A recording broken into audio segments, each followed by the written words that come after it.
Hello' বন্ধু বান্ধৱীসকল, আজি মই এটা নতুন ৰেচিপি লৈ আহিছোঁ, যিটো পনীৰ লাবাবদাৰ বুলি কয়।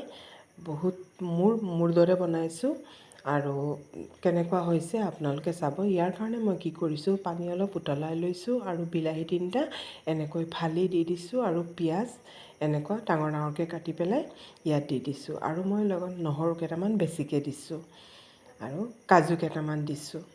এইখিনি গোটেইখিনি পানীত মই দি দিম আৰু অলপ নিমখ দিম, তাকে মানে অলপ জলদি সোনকালে সিজি যায়গৈ।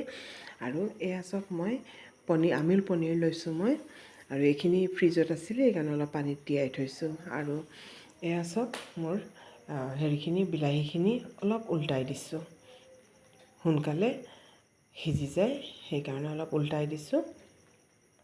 আৰু এই ৰেচিপিটো ইমান ভাল হয় খাবলৈ। আৰু এতিয়া মোৰখিনি সিজি গ'ল, মই এখন প্লেটত উলিয়াই ল'ম আৰু সোনকালে অলপ ঠাণ্ডা হ'বলৈ দিম। আৰু যিখিনি পানী ওলাইছে সেইখিনি আকৌ চব্জিত ব্যৱহাৰ কৰিব পাৰে। এইখিনি মই ঠাণ্ডা হ'বলৈ দিম। এতিয়া এইখিনি ঠাণ্ডা হৈ গ'ল আৰু মই বিলাহীৰ বাকলিখিনি উলিয়াই ল'ম আৰু এতিয়া এইখিনি গোটেইখিনি মই মিক্সিত পিচি ল'ম। এইদৰে এবাৰ বনাই চাবচোন, ইমান ধুনীয়া হয় খাবলৈ। আৰু এইটো আপোনালোকে ৰুটি দিও খাব পাৰে বা ভাতৰ লগতো খাব পাৰে।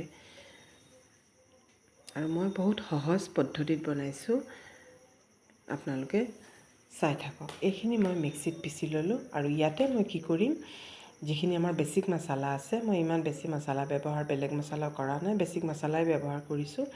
আৰু মই জিৰা, ধনিয়া, হালধি পাউডাৰ আৰু মই কি কৰোঁ, শুকান জলকীয়া পিচি পেষ্ট কৰি থৈ দিওঁ, কাৰণ এইটোৰ কালাৰো ভাল আহে আৰু জ্বলাও হয় অলপ, কাৰণ মই অলপ জ্বলা খাই ভাল পাওঁ, সেইকাৰণে জ্বলা হয়। মই এনেকুৱাই জলকীয়া অলপ বেছি ভাল পাওঁ আৰু পিচি পেলাই খালে। আৰু এইখিনি মই কি কৰিম, ভালকৈ মিক্স কৰি দিম, শুকান মছলাখিনিও ফুলি যাবগৈ। আৰু এতিয়া মই কেৰাহী এখন পাতি দিছোঁ আৰু তাত মই অলপ মিঠাতেল দিছোঁ আৰু অলপ জিৰা দিছোঁ। আৰু ইয়াত মই পিঁয়াজ অলপ দিছোঁ, কাৰণ যিহেতু আমাৰ অলৰেডি পিঁয়াজ দিয়া আছে, সেইকাৰণে ইয়াত অলপ মই পিঁয়াজ ব্যৱহাৰ কৰিছোঁ।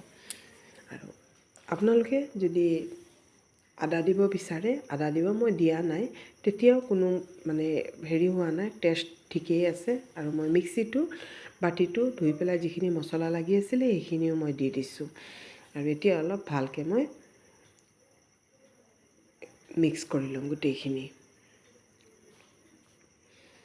এইদৰে ভালকৈ মই মিক্স কৰি ল'ম আৰু ইয়াতে মই নিমখটো দি দিম। আৰু নিমখো মই অলপ কমাই দিছোঁ, কাৰণ বিলাহী আৰু পিঁয়াজ বইল কৰোঁতেও মই নিমখ অলপ দিছিলোঁ। আৰু আপোনালোকে যদি ভাবে আদা মিক্স কৰিব পাৰে, কাৰণ মই আদা মিক্স কৰা নাই। আৰু ইয়াত মই অলপ তেজপাত দি দিছোঁ আৰু গৰম মছলা, ইলাচি 2টা, দালচিনি, লং এইখিনিয়ে দিছোঁ মই। এনেকুৱাই বনাইছোঁ, তেতিয়াও বহুত ভাল হৈছে। আপোনালোকে বনাই চাব পাৰে। আৰু যদি মোৰ চেনেল ভাল লাগে তেতিয়াহ'লে প্লিজ ছাবস্ক্ৰাইব কৰি দিব। আৰু এইটো মাজে মাজে অলপ লৰাই থাকিব লাগিব, নহ'লে অলপ তলত লাগি যাবগৈ, কাৰণ কাজু আছে, গ্ৰেভিটো অলপ ডাঠ হৈ গৈছেগৈ। আৰু সেইকাৰণে মই কি কৰিছোঁ, ইয়াত এতিয়া পানী দি দিছোঁ।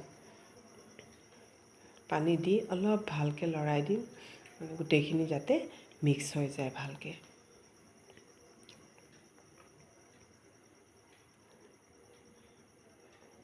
এইদৰে পানী দি এক উতল আহিবলৈ ৰাখিম।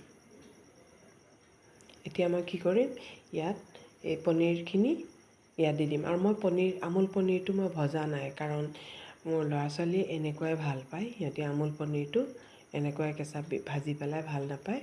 আপোনালোকে যদি ভাবে ভাজিও দিব পাৰে পনীৰটো। আৰু এইদৰে এতিয়া উতলাই আহিবলৈ দি দিম। এয়া চাওক, এইখিনি অলপ শুকালে আৰু এতিয়া কচুৰি মেথিটো দি দিম। কচুৰি মেথিটো দিলে ইয়াৰ ফ্লেভাৰটো খুব ভাল হয়। এইটো ইউজ কৰিব পাৰে, খুব ভাল হয় ফ্লেভাৰটো। এইদৰে অলপ অলপ লৰাই থাকিব লাগিব।